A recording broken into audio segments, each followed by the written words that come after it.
ஒளி படைத்த கண்ணும் உறுதி கொண்ட நெஞ்சும் வழி கடந்து வரும் நிதர்சனத்தின் தளம். அதிர்வு இது கொதிநிலைகளின் களவளம். வணக்கம், இது ஐபிசி தமிழின் என்று அதிர்வு. இந்த நாளும் பேசப்பட வேண்டிய ஒரு சில முக்கியமான விடயங்கள் தொடர்பாக பேசிக்கொள்ளப் போகிறோம். குறிப்பாக சொல்லிக்கொள்ள வேண்டுமாக இருந்தால், வளைகுடாவினுடைய போர் பதட்டம் என்பது நாளுக்கு நாள் அதிகரித்துக் கொண்டிருக்கிறது. நிச்சயமாக இறுதி செய்யப்பட்ட ஒரு யுத்தத்திற்கு இந்த உலகம் தயாராகி கொண்டிருக்கிறது. அதில் எந்த மாற்று கருத்துக்களும் இல்லை. இந்த நிலையில் ஏன் ஒரு அணு ஆயுத நாடாக இருக்கக்கூடிய இஸ்ரேல் இந்த விவகாரத்தில் அமைதியாக இருக்கிறது? இதுதான் இங்கே இருக்கக்கூடிய மிகப்பெரிய ஒரு கேள்வியாக இருக்கிறது. காரணம், அமெரிக்கா ஈரான் மீதான ஒரு தாக்குதலை நடத்துவதற்கான முக்கிய காரணியாக இருக்கக்கூடியது இந்த இஸ்ரேலினுடைய இருப்பை தக்க வைத்துக் கொள்வதற்காகத்தான் அமெரிக்கா இவ்வளவு போராட வேண்டி இருக்கிறது. இந்த நிலையில் ஒரு போர் பதற்றம் உருவாகி இருக்கிறது.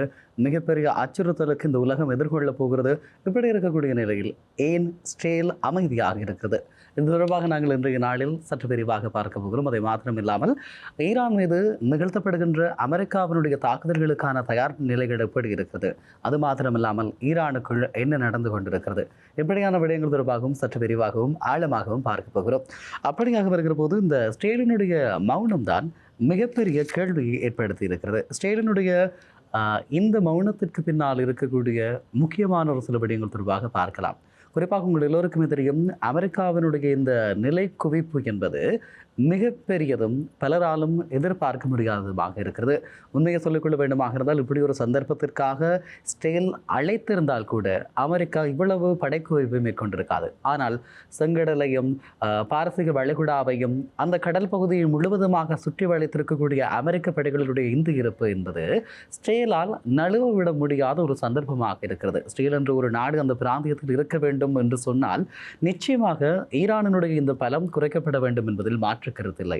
ஆகவே இந்த சந்தர்ப்பத்தை எப்படி இஸ்ரேல் பயன்படுத்த போகிறது என்பதுதான் எங்க இருக்கக்கூடிய $1000 கேள்வியாக காணப்படுகிறது. குறிப்பாக இது ஒரு வரலாற்றில் இல்லாத படைக்குவிப்பு என்று சொல்கிறார்கள். அதே நேரத்தில் ஈரானுக்கு இஸ்ரேலினுடைய அச்சுறுத்தல் தொடர்பான கேள்விகளும் எழுந்து கொண்டிருக்கிறது. குறிப்பாக சில சம்பவங்கள் திரைமறைவில் இடம்பெற்றுக் கொண்டிருக்கிறது. அந்த அடிப்படையில் இஸ்ரேலினுடைய இராணுவ புலனாய்வு பிரிவினுடைய பொறுப்பாளர் வாஷிங்டனுக்கு சென்றிருக்கிறார். அங்கு பேச்சுவார்த்தைகள் நிகழ்த்தப்பட்டிருக்கிறது.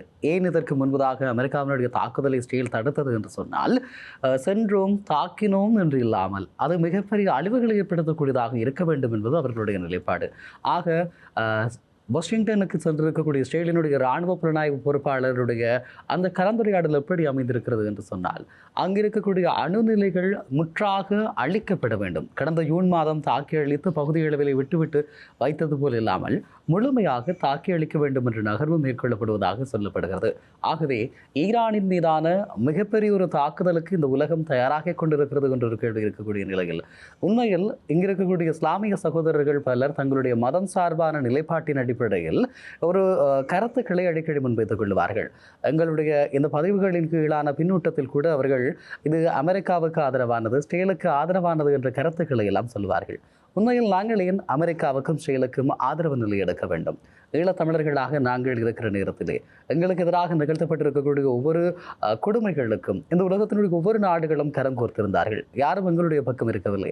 நாங்களும் யாருடைய பக்கமும் இருக்க வேண்டிய தேவையும் அல்ல, அல்லது இஸ்ரேலுக்கும் அமெரிக்காவுக்கும் நன்றி விசுவாசம் காட்ட வேண்டிய தேவையும் ஈழத்தமிழர்களுக்கு கிடையாது. ஆக இங்கு நாங்கள் சொல்ல வேண்டியது உண்மைகளை, அதாவது இராணுவ ரீதியாக இருக்கக்கூடிய வல்லமைகளை, அல்லது இந்த உலகம் எதிர்கொள்ள போகின்ற போரினுடைய நகர்வுகளை பற்றி தான் பேச வேண்டுமே தவிர உங்கள் ஒவ்வொருவருடைய மன திருப்திக்காகவும் எங்களால் பேச முடியாது. திருப்பவும் மீள இந்த விடயங்களை பற்றி பேசுவதனால் நேரம் தான் வீண்விரியமாகலாம். ஆனால் ஒரு விடயத்தை தெளிவாக சொல்லிக் கொள்ளலாம். அமெரிக்கா என்பது ஒரு மிகப்பெரிய வல்லரசு. அந்த அமெரிக்கா என்ற வல்லரசை தாக்குப்பிடிக்கின்ற அளவுக்கு ஈரானிடம் யுத்த களங்கள் இருக்கிறதா என்ற கேள்விக்கான பதில், ஈரானியர்களுக்கு ஆதரவு தெரிவிக்கின்ற உங்கள் ஒவ்வொருவரிடமும் இருக்கிறதா என்றால் இல்லை. உங்கள் ஒவ்வொருவரிடமும் இருக்கக்கூடியது மத ரீதியான மார்க்க தொடர்பும் அதன் மீதான பற்றும். இதற்காக உண்மைகளை மறுக்க முடியாது, அல்லது ஆதரவு நிலைப்பாடை ஒரு சாரருக்காக எடுக்க முடியாது. எப்படி இருந்தாலும் உண்மைகள் கசக்க செய்யும். அதற்காக ஈரானிடம் பலமில்லை, ஈரான் தாக்காது என்ற வார்த்தைகளை நாங்கள் சொல்ல போவதில்லை. நிச்சயமாக நடுநிலையான ஒரு பார்வை தேவையாக இருக்கிறது. அந்த அடிப்படையிலே தான் இந்த விவகாரங்களை தொடர்ச்சியாக பேசிக் கொண்டிருக்கிறோம். எப்படியான அந்த தாக்குதல்கள் இருக்க போகிறது என்று சொன்னால் மிகப்பெரிய கேள்விகளை ஏற்படுத்தக்கூடியதாக இருக்கலாம் என்று சொல்லப்படுகிறது. உங்கள் எல்லோருக்குமே தெரியும், ஈரானிடம் இருக்கக்கூடிய தாக்குதல் ஆயுதங்களை பொறுத்தவரை பாலிஸ்டிக் மிசைல்ஸ் என்று சொல்லுகின்ற கண்டம் விட்டு கண்டம் பாய்கின்ற ஏவுகணைகள் இருக்கிறது. அதே போல தாராளமான ட்ரோன்கள் இருக்கிறது. இவற்றை வைத்துக்கொண்டு ஒரு யுத்தத்தை நிகழ்த்திவிட முடியுமா என்ற கேள்வி இருக்கிறது. மறுபுறமாக அமெரிக்கா இந்த யுத்தத்தை எப்படி ஆரம்பிக்கப் போகிறது, பகுதி அளவிலா அல்லது முழுமையான யுத்தமா என்ற ஒரு கேள்வியும் இருக்கிறது. அமெரிக்கா எந்த விதத்தில் தாக்குதலை நடத்தினாலும் அதனை ஒரு முழுமையான யுத்தமாக மாற்றுவோம் என்று சொல்லி ஈரான் சொல்லியிருக்கிறது. ஆகவே இரண்டு கைகளும் மோதிக்கொள்ளுகின்ற நேரத்தில் இதனுடைய பலம் ஓங்கி இருக்கப் போகிறது என்ற ஒரு கேள்வி உங்கள் எல்லோரிடமும் இருக்கலாம். அதற்கான சில ஆதாரபூர்வமான சான்றுகளை இன்றைய நாளில் உங்களோடு பகிர்ந்து கொள்ளப் போகிறேன். உண்மையை சொல்லிக்கொள்ள வேண்டுமாக இருந்தால் இந்த விவகாரத்தில் அமெரிக்காவை விட அதிக நன்மையையும் பலனையும் எதிர்பார்ப்பது இஸ்ரேல் தான். அதாவது இந்த ஈரானுடைய ஏவுகணை பலம் மட்டுப்படுத்தப்பட்டால் டெல் அவிவினுடைய பாதுகாப்பு குறிவைக்கப்படும். ஆகவே இதுதான் இங்கே இருக்கக்கூடிய கேள்வி. அமெரிக்கா தாக்கினால் கூட இஸ்ரேல் மீதான தாக்குதலை செய்வோம் என்று சொல்லி ஈரான் சொல்லி இருக்கிறது. ஆக இந்த நேரத்திலே ஒரு அணு ஆயுத நாடு அமைதியாக இருந்து கொண்டிருக்கிறது என்பதுதான் மிகவும் அச்சமூட்டக்கூடிய ஒரு விடயமாகும்.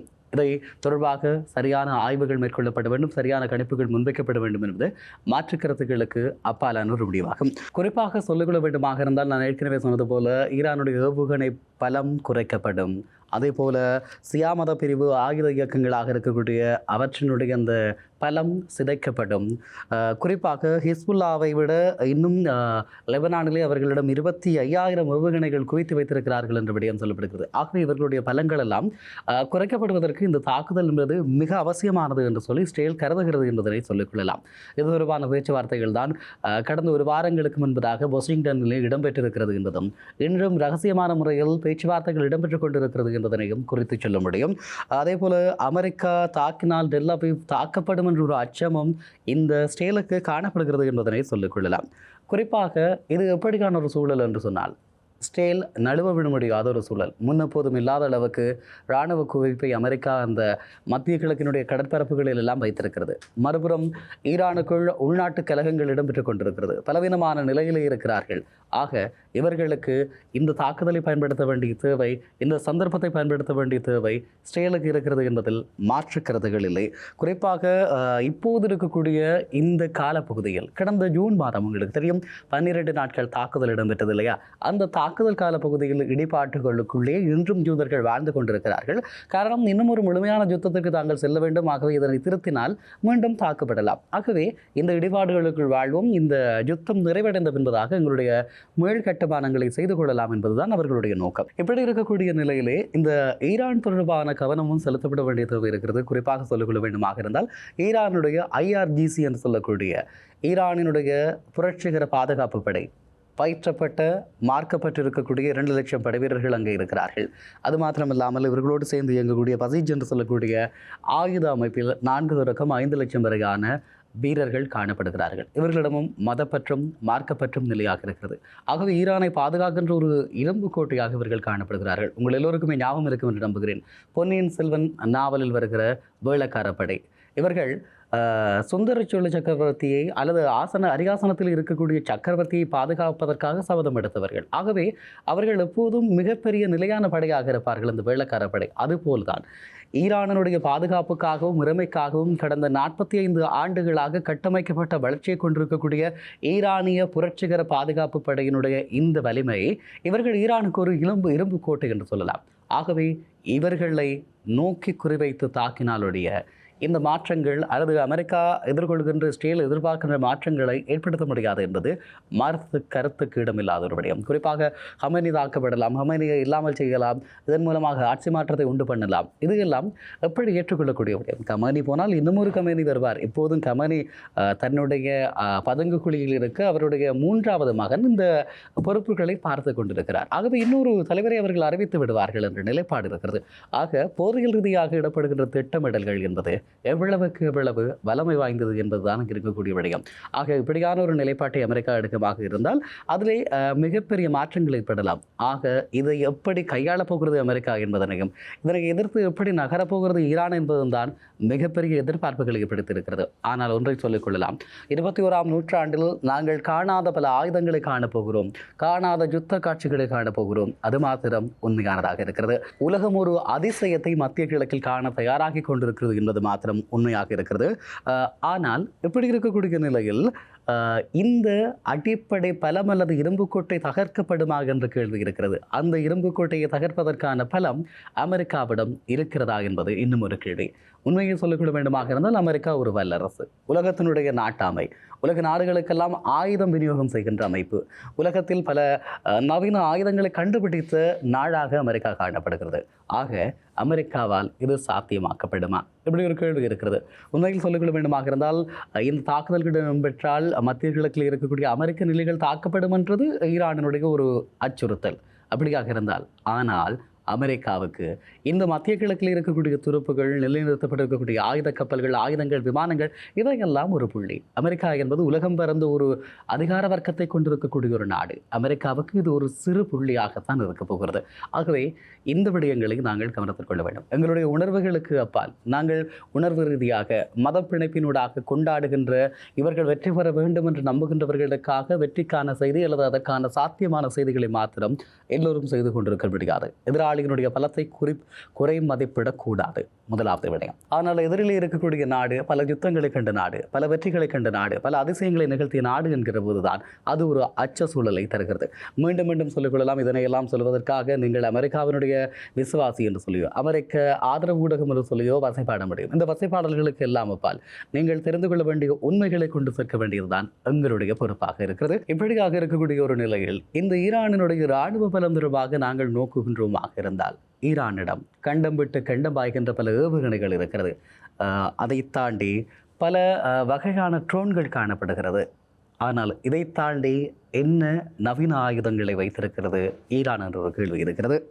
அதே நேரத்தில் குறிப்பாக சொல்லிக்கொள்ள வேண்டுமாக இருந்தால், வெறும் ஏவுகணைகளையும் ட்ரோன்களையும் வைத்துக்கொண்டு அமெரிக்கா போன்ற ஒரு வல்லரசை எதிர்கொள்ள முடியுமா என்ற கேள்வியை நியாயத்தின் பக்கமாக அல்லது உங்களுடைய மனசாட்சிகளில் நிறுத்தி பாருங்கள். இங்கு குறைவு மதிப்பிட சொல்லவில்லை. உங்களுடைய பக்கம் அல்லது உங்களுடைய ஆதரவாளர்களுக்கு உங்களுக்கு ஆதரவு இருக்குமாக இருந்தால் நீங்கள் அதற்கான ஆதரவு நிலைப்பாட்டை தான் வெளிப்படுத்த வேண்டுமே தவிர உண்மைகளை மடிமாற்றக்கூடாது. குறிப்பாக சொல்லிக்கொள்ள வேண்டுமாக இருந்தால், அமெரிக்காவினுடைய கடற்படையோடு ஒப்பிடுகின்ற ஒரு கடற்படை ஈரானிடம் இருக்கிறதா? அமெரிக்காவினுடைய விமானப்படையோடு ஒப்பிடுகின்ற அளவுக்கு ஒரு விமானப்படை இவர்களிடம் இருக்கிறதா?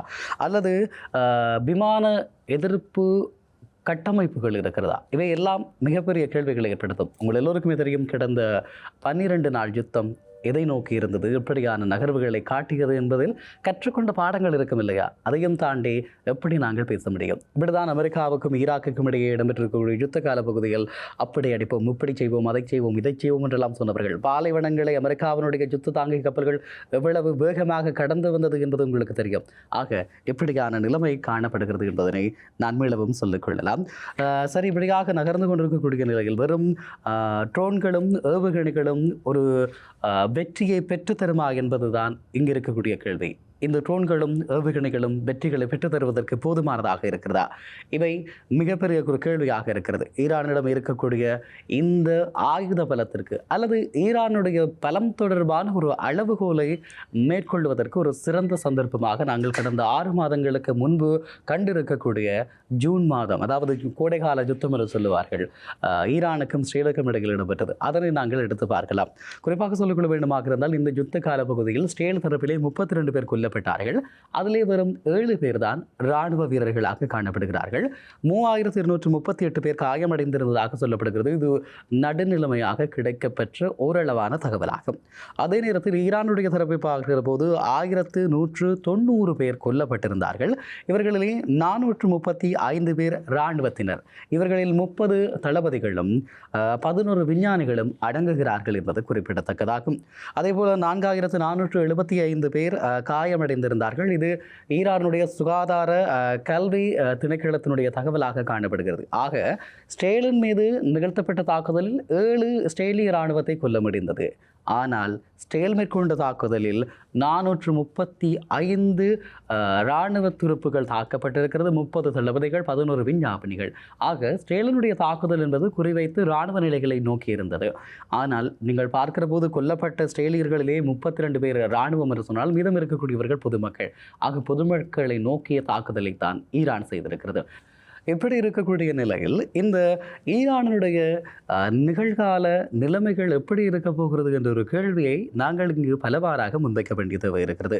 குறிப்பாக சொல்லிக்கொள்ள வேண்டுமாக இருந்தால் இந்த 12 நாள் யுத்தத்தில் மொத்தமாக ஈரான் 591 பாலிஸ்டிக் ஏவுகணைகளை வீசியிருந்தது.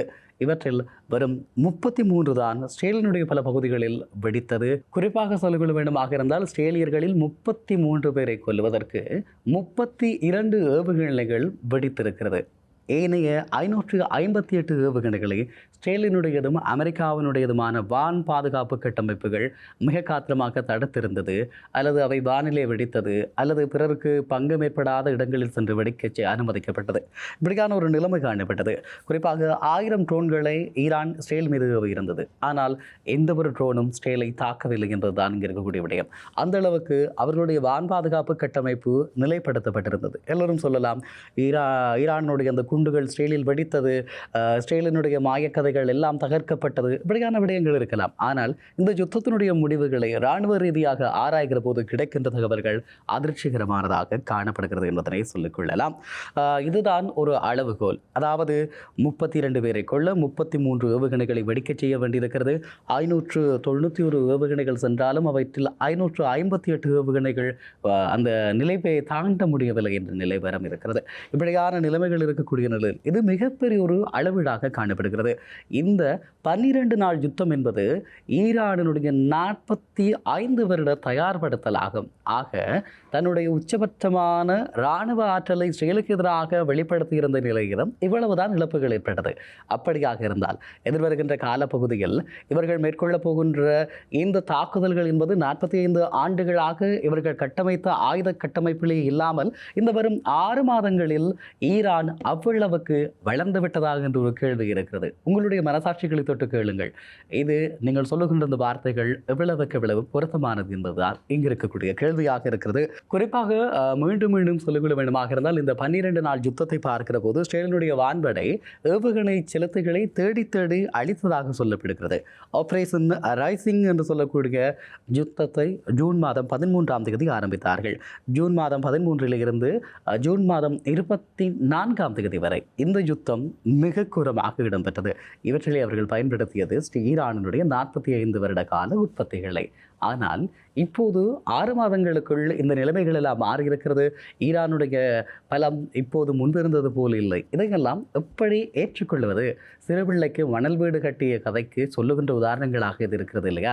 அதாவது இவர்கள் சொல்லுகிற விடயம் சீனாவும் ரஷ்யாவும் இவர்களுக்கு ஆயுதங்களை வழங்குகிறது என்று சொல்லி காலகாலமாக சீனாவும் ரஷ்யாவும் ஆயுத குவிப்பை இவர்களுக்கு வழங்கி கொண்டிருக்கிறது. அவற்றினால் ஆன பலன் என்ன என்பதுதான் இங்கு இருக்கக்கூடிய கேள்வி. அதாவது நான் குறிப்பிட்டிருந்தேன் 591 ஏவுகணைகளை இவர்கள் இஸ்ரேல் மீது வீசியிருந்தார்கள் என்று சொல்லி.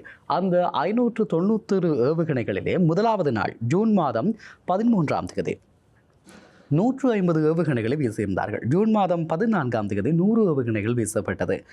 ஜூன் 15 70 ஏவுகணைகள் வீசப்பட்டது. ஜூன் 16 50 ஏவுகணைகள் வீசப்பட்டது. அதன் பின்பதாக நாளொன்றுக்கு 10 ஏவுகணைகள் வீசுவதே சிரமமாக இருந்தது.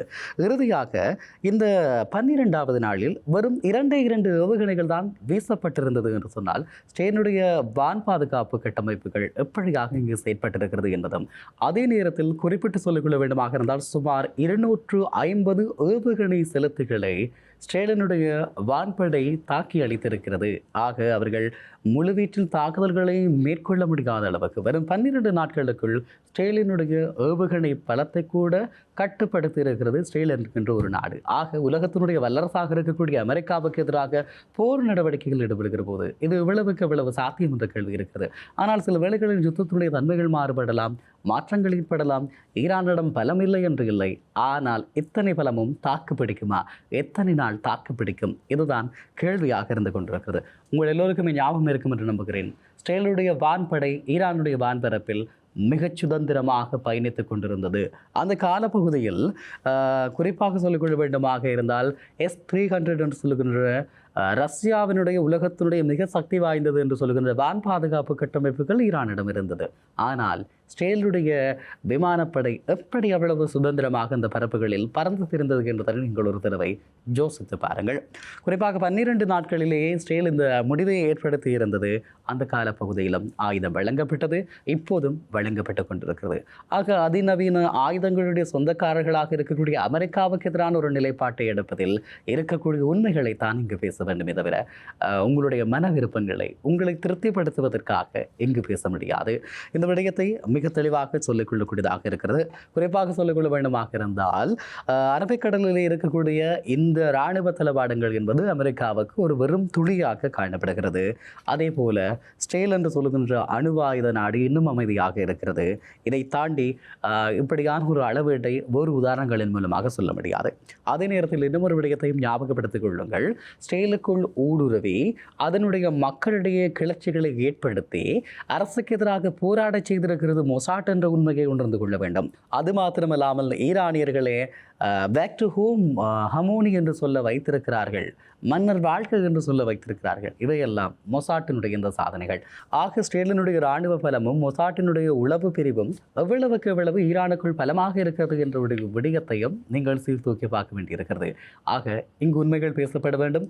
மக்கள் மாயையினுடைய கட்டமைப்பில் இருந்து விடுபட்டு நடக்கப் போகின்ற எதிர்வினைவுகளை சரியாக பகுப்பாய்வு செய்து கொள்ள வேண்டும். இந்த சந்தர்ப்பத்தில் அமெரிக்காவுக்கு சார்பான நிலைப்பாட்டை எடுக்க வேண்டிய எந்த தேவையும் எங்களுக்கு இல்லை என்பதை திருப்தியோடு மீளவும் தெரிவித்துக் கொள்கிறோம். ஆகவே போர் தொடர்பான போர் எதிர்வுகள் தொடர்பாக அல்லது ஆயுத பலங்கள் தொடர்பான தொடர்ச்சியான தரவுகளையும் இடம்பெறப் போகின்ற உறுதிப்படுத்தப்பட்ட அல்லது எப்போது இடம்பெறப் போகிறது என்று எதிர்பார்க்கின்ற பலரும் சொல்லுகின்ற இந்த யுத்தத்தினுடைய தரவுகளை நாங்கள் உங்களோடு தொடர்ச்சியாக பகிர்ந்து கொள்ள காத்திருக்கிறோம். ஆனால் உண்மையில் மனிதர்களாக நாங்கள் இந்த யுத்தத்தை வெறுக்கிறோம். யுத்தம் என்பது கொடியது. யுத்தத்தினுடைய கொடிய வழிகளை உணர்ந்தவர்களாக ஈழத்தமிழர்கள் இனி ஒரு போது உலகத்தில் குண்டுகள் வீசப்படக்கூடாது. பசுபரசு குண்டுகளோ கொத்து குண்டுகளோ கந்தக புகவாசம் இந்த உலகத்தை மீளவும் ஆட்கொள்ளக்கூடாது என்பதில் ஈழத்தமிழினம் கவனமாக இருக்கிறது. யுத்தம் என்ற ஒன்று ஏற்படக்கூடாது என்ற நிலைப்பாட்டில் ஈழத்தமிழர்கள் இருக்கிறார்கள். உலகம் சமாதானம் விரும்ப வேண்டும், சமாதானத்தினுடைய பாதையில் உலகம் பயணிக்க வேண்டும் என்ற அவாவே எங்களிடமும் இருக்கிறது என்பதையும் இந்த நேரத்தில் ஞாபகப்படுத்திக் கொள்கிறோம். தொடர்ந்தும் தரவுகளை தெரிந்து கொள்ள IBC தமிழினுடைய செய்தி பிரிவோடு இணைந்திருங்கள். நன்றி. மற்றும் ஒரு கதிர்வினூடாக உங்கள் அனைவரையும் சந்திக்கிறேன். வணக்கம்.